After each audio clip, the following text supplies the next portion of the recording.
할렐루야.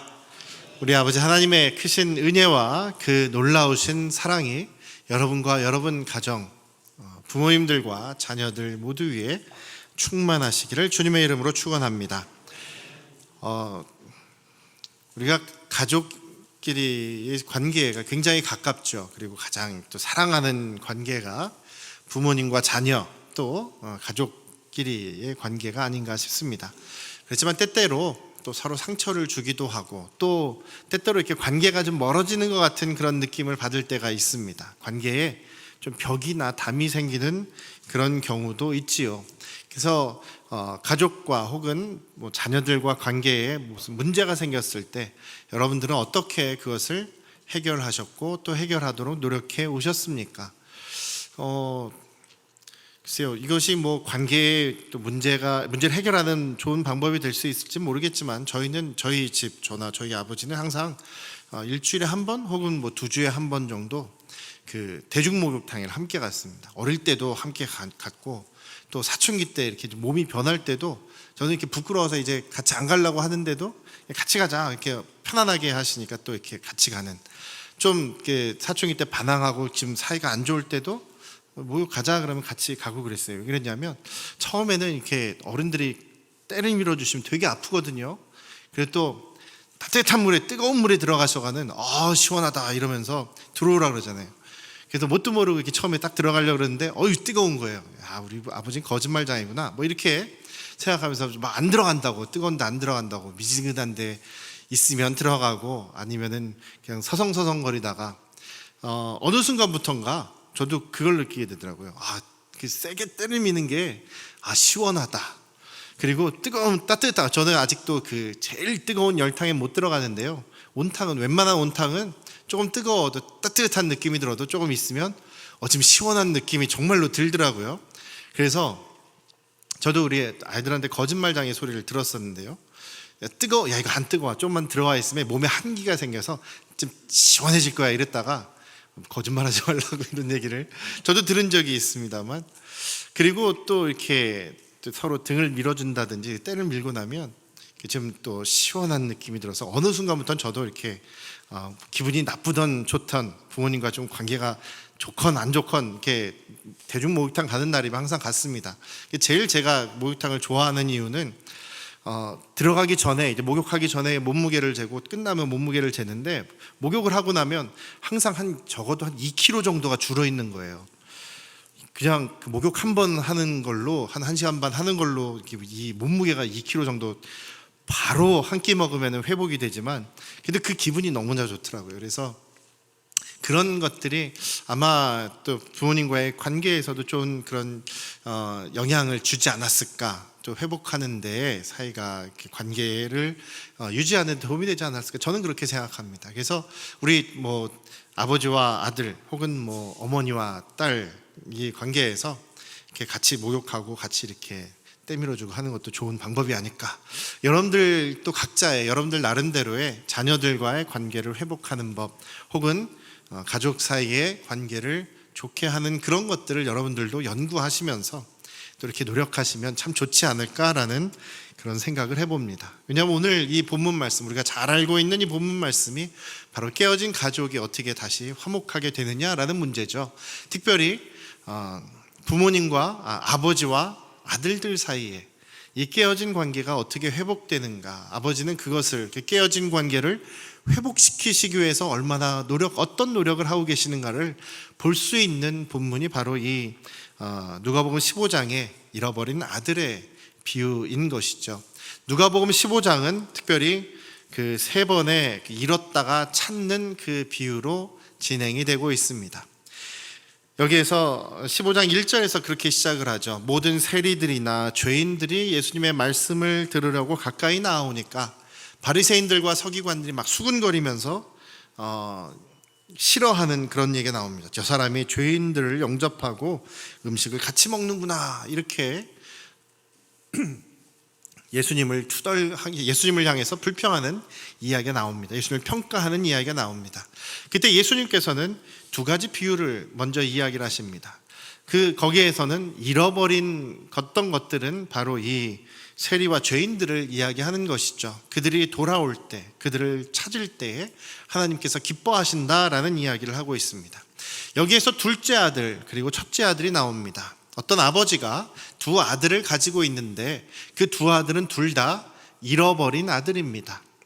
아버지와의 관계가 완전히 깨어져서 문제가 있는 아들이라는 것이죠. 둘째 아들은 분명하게 세리들과 죄인들을 의미합니다. 그리고 첫째 아들은 바로 바리새인들과 서기관들을 이야기합니다. 아버지는 바로 우리 하나님 아버지를 이야기하고 있는 것이죠. 하나님 아버지 입장에서는 그 죄인들, 세리나 죄인들도 잃어버린 둘째 아들과 같습니다. 그러나 바리새인들과 서기관들도 어찌 보면 역시 잃어버린, 관계가 회복되지 않은 첫째 아들과 같다라는 것입니다. 이 두 아들은 둘 다 아버지와의 관계에 문제가 있었습니다.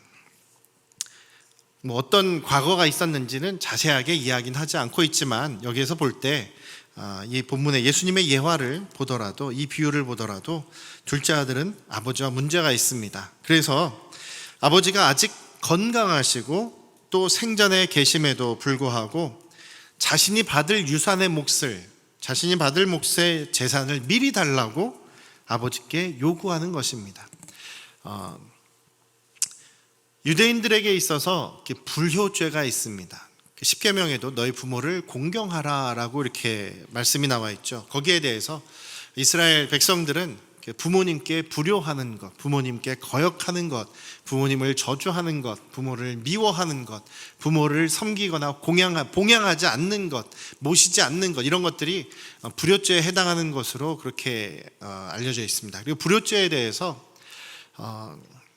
돌을 던져서 죽이기도 하는 그런 일도 있을 수가 있었다라고 이야기를 합니다. 불효죄를 굉장히 중요한 그런 죄다라고 생각을 했다고 합니다. 때때로는 그 마을에서 아예 추방시켜버리는 그런 일들도 있었다고 합니다. 그러니까 지금 이 둘째 아들이 아버지와의 관계에서 문제가 생겼고 아버지와 같이 있기 싫은 겁니다. 그리고 아버지가 지금 건강하게 살아계시지만 자기가 받을 그 유산을 미리 달라라고 하는 것은 아버지 돌아가시면 좋겠습니다, 아버지 그냥 죽었으면 좋겠습니다, 이런 그런 표현이라는 것입니다.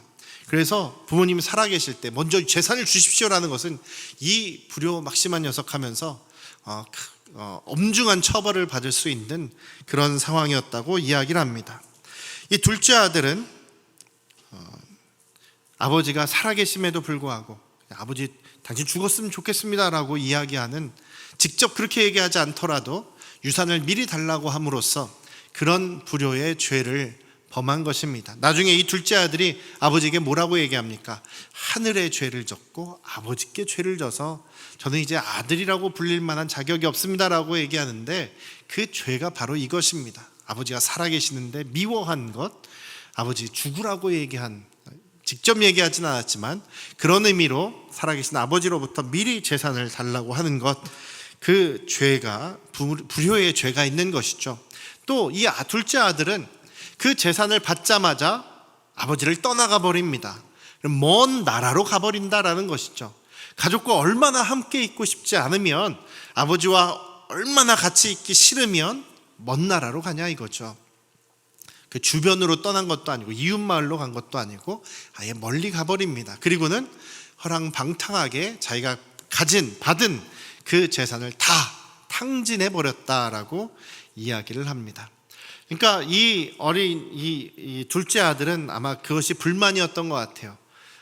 자기 집이 부자인데도 마음껏 쓰지 못하는 그런 것이 아마 불만이었을지도 모르겠고, 아버지가 답답해 보일 수도 있었겠고, 그리고 그 아버지를 이제 미워하는 마음이 생긴 것이고, 난 집을 빨리 떠나야겠다, 내가 좀 크기만 해봐라, 빨리 떠나야지, 이런 생각을 가지고 있었던 것이죠.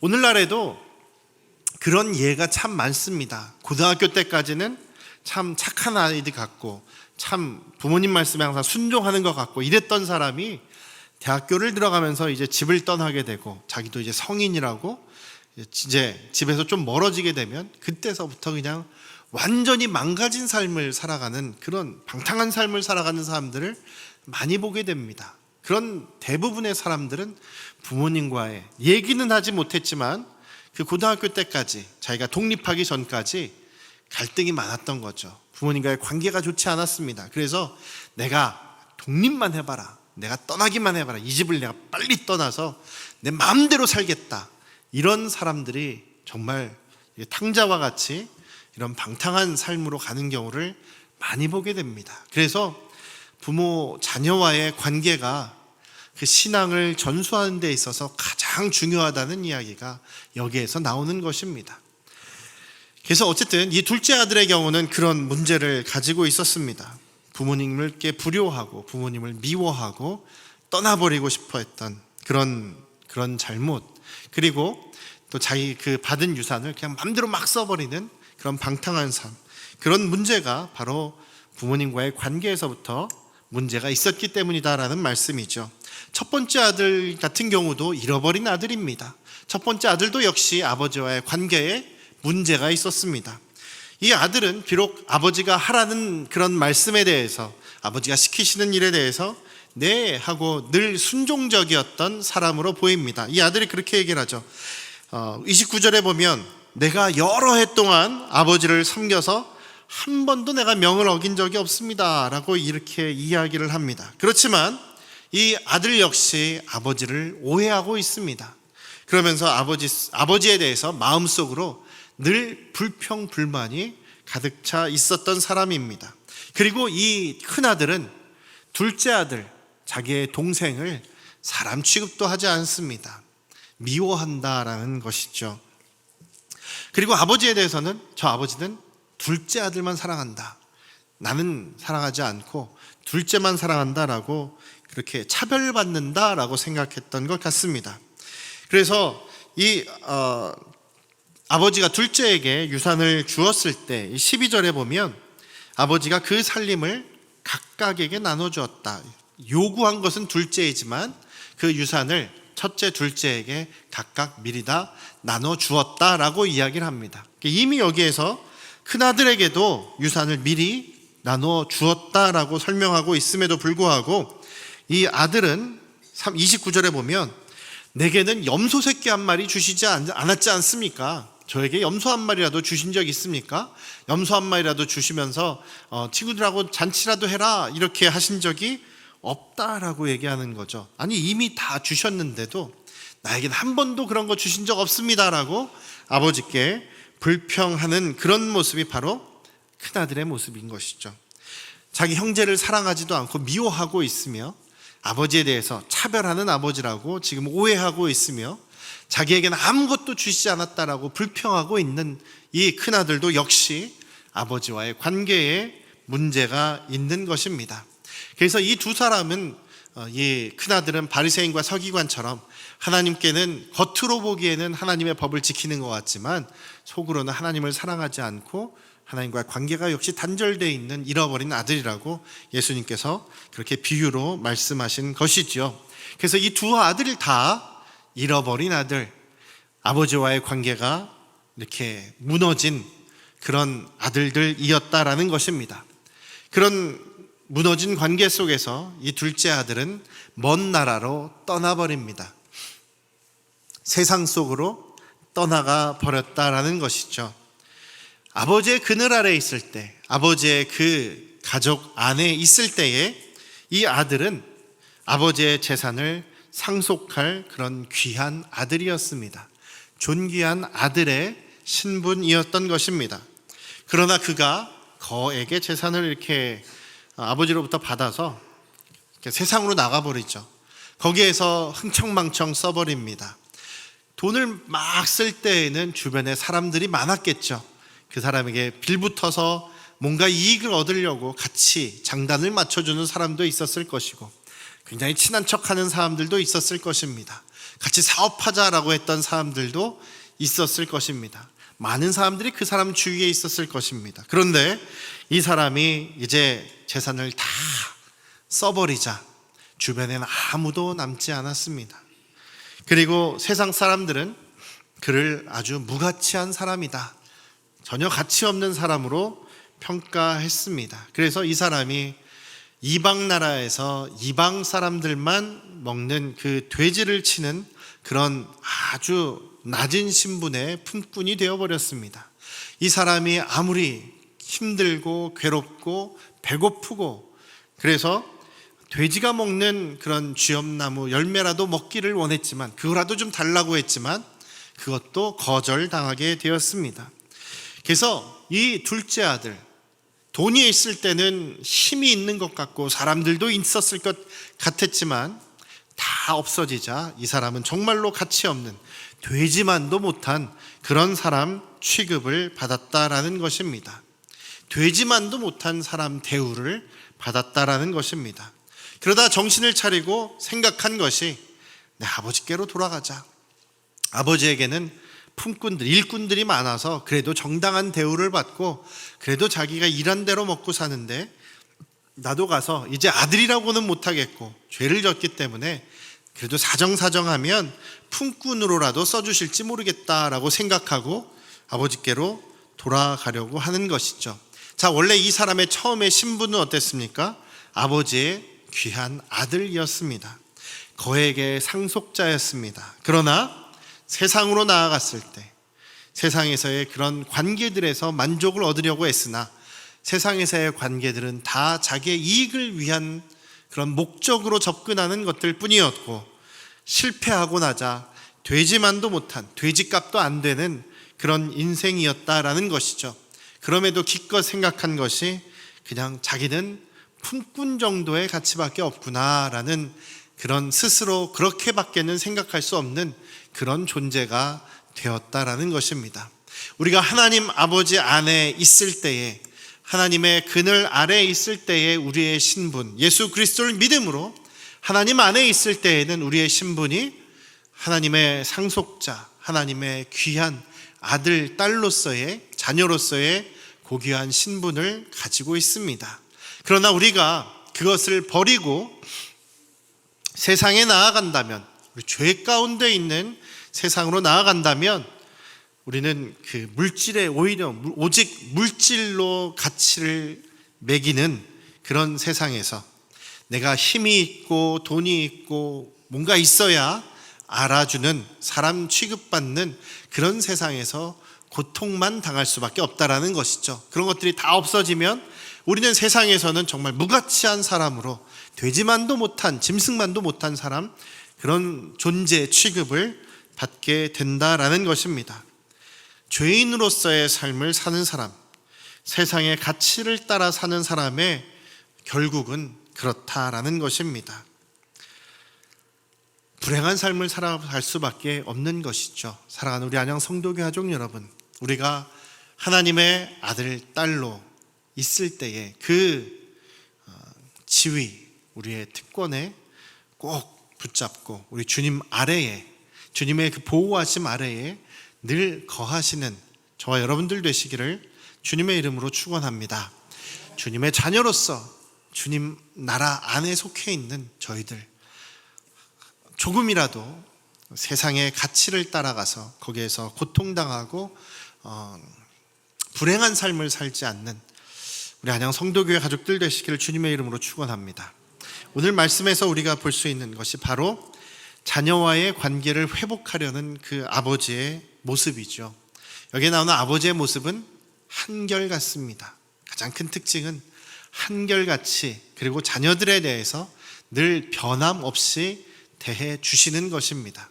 자녀들은 좀 오해할 수 있을지 몰라도 그 아버지의 진심은, 그 아버지의 사랑은 언제나 변함이 없다라는 것을 보여주십니다.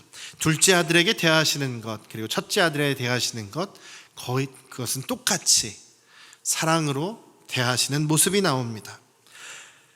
아들들이 오히려 아버지를 오해하고 싫어하고 떠나버리는 모습이 바로 이 모습인 것이죠. 아버지는 한결같이, 매일같이 혹시라도 떠나간 그 둘째 아들이 돌아올까 하여 기다리고 있습니다. 아버지가 아들을 계속 기다리고 있었기 때문에 저 아들이 멀리에서 오는 것을 보자마자 알아차리고 달려나갈 수가 있었던 것입니다.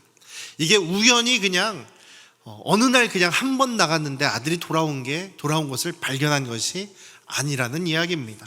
여기서 계속해서 기다리고 계셨기 때문에 아들을 발견하자마자 하자마자 달려나갈 수 있는 그런 모습이었다는 것입니다. 그래서 여기에서는 20절에서 20절에서 아직도 거리가 먼데 아버지는 그를 보고, 그를 찾아서 주목하여 보고, 발견하여 보고, 불쌍히 여기는 마음에 달려가서 목을 안고 입을 맞췄다라고 이야기를 하고 있는 것입니다. 아버지가 계속 매일매일 아들을 기다리는 그 모습이 여러분들 상상이 되십니까? 그것이 바로 우리 아버지께서, 우리 아버지 하나님께서 잃어버린 아버지의 자녀들을 기다리시는 모습과 같다라고 이야기를 하고 있습니다.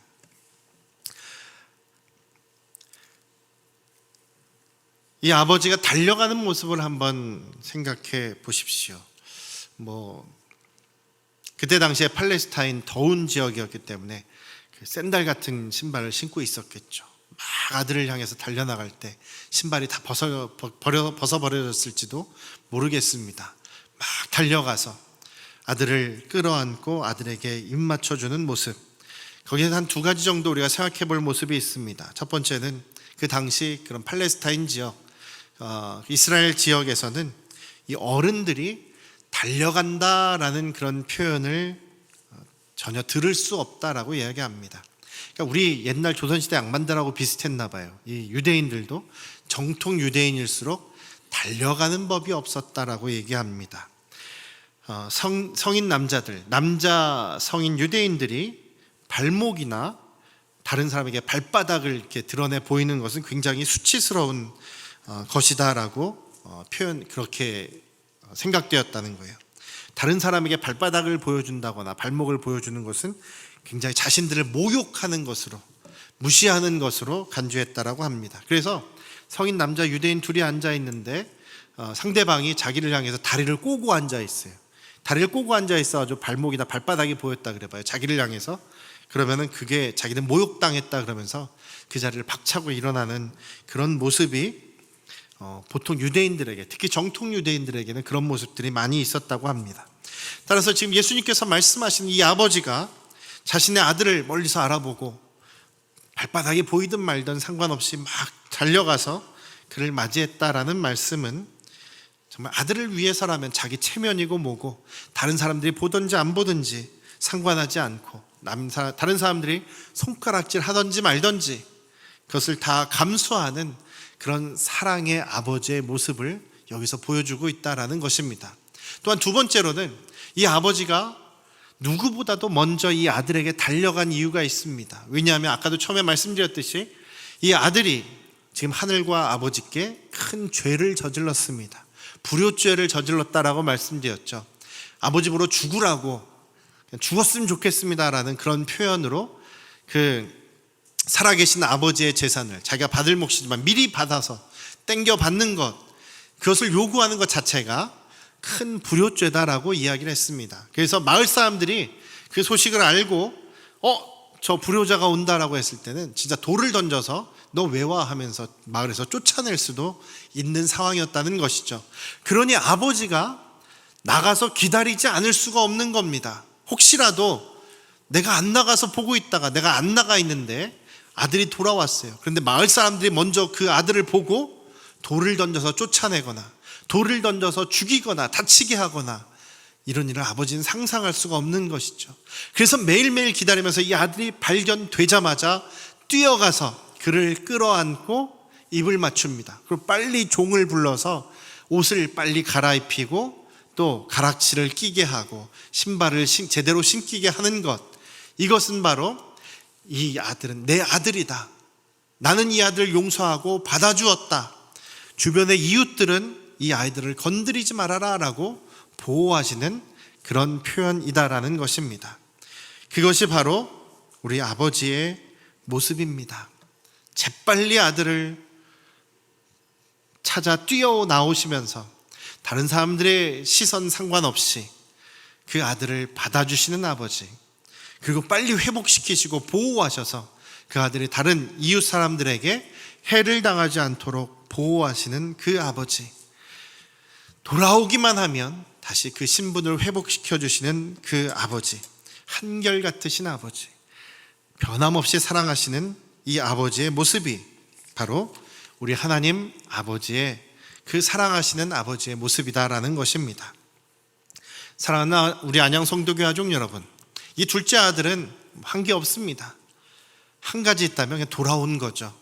돌아온 것. 자기는 아들이라고 부르기에도 부족합니다. 저 품꾼으로 써주십시오. 혹은 아버지 아들로 감당하지 못하겠습니다라고 하는 이 아들, 거기에는 회개의 마음이 포함되어 있죠. 돌아오기만 했을 때 다시 받아주시는 그 아버지, 우리 아버지 하나님께서 얼마나 저와 여러분들을 사랑하시는 아버지이신지를 우리 잊지 않으시기를 주님의 이름으로 축원합니다.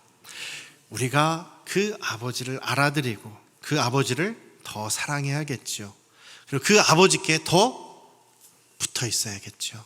매일매일 우리의 삶이 하나님을 사랑하고 그 아버지의 마음을 알아드리고 그 아버지 하나님께 딱 붙어 있을 수 있는 저와 여러분들 되시기를 주님의 이름으로 축원합니다. 그리고 또 한 가지, 우리가 부모로서는 우리 자녀들에게 이런 아버지의 사랑을 알게 해 주어야 하겠습니다. 우리도 또한 우리 자녀들을 그렇게 사랑해야 하지 않을까요? 우리 자녀들을 그렇게 사랑하고 또한 우리 자녀들에게 그 구원의 믿음의 유산을 선물로 주실 수 있는 우리 안양 성도교회 가족들 되시기를 주님의 이름으로 축원합니다. 1980년대 후반에 있었던 어떤 이야기 하나만 더 드리겠습니다. 미국에서 있었던 이야기인데요. 실제 있었던 이야기인데, 라이언 화이트라는 그런 소년이 있었습니다.